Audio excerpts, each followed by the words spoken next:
उनके रूप में तब्दील हो जा रहा है। इसलिए इनकी आंखों पर इतना मोटा चश्मा चढ़ गया है तुष्टीकरण और वोट बैंक की राजनीति का, बांग्लादेशी घुसपैठियों के प्रेम के कारण, कि जो आदिवासी अस्मिता, जो मूलवासी की अस्मिता आज खतरे में पैदा हो गई है।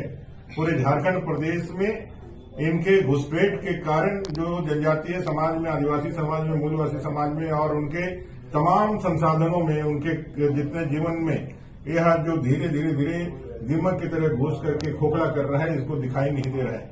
एक दिन आएगा जरूर जब इनको ये समझ में आएगा। आज आसाम के मुख्यमंत्री जी ने ट्वीट किया है और किस तरह से बांग्लादेशी घुसपैठियों को उनके बॉर्डर में पकड़ करके डिटेन करके उसको वापस भेजा है। ये लगातार यहाँ चल रहा है, लेकिन यहाँ की राज्य सरकार को कहीं से भी इसके प्रति थोड़ी भी संवेदना नहीं है कि भाई यहाँ के नागरिकों के हक अधिकार को बचाने के लिए इसको रोके। और मुर्शिदाबाद जो लॉन्चिंग पैड है इन बांग्लादेशी घुसपैठियों का, और पश्चिम बंगाल और झारखंड में दोनों ही घुसपैठिया प्रेमी, बांग्लादेशी घुसपैठिया प्रेमी सरकार है। इसलिए यह काम जो बड़ी आसानी से वो अंजाम दे रहे और काम लगातार आगे बढ़ रहा है।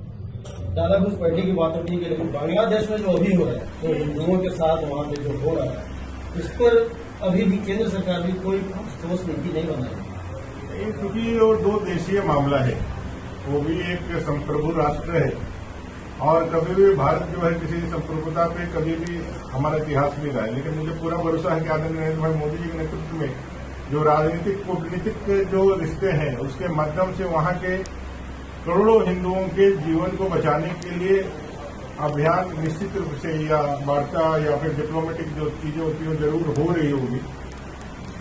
एक हिंदू होने के नाते हम सबके लिए बहुत खेद का विषय है और हम सबके लिए बहुत कष्ट का विषय है।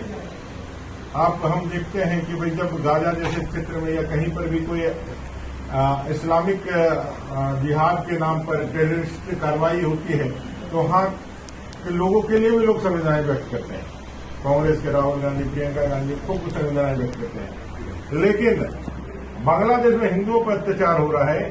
जेएमएम में गजब का सन्नाटा है। जेएमएम के मुख्यमंत्री, यहाँ की राज्य सरकार में कोई भी मंत्री या कोई भी प्रवक्ता तक कांग्रेस जेएमएम आरजेडी का कोई एक शब्द हिंदुओं के संवेदनाओं पर नहीं कह रहा है।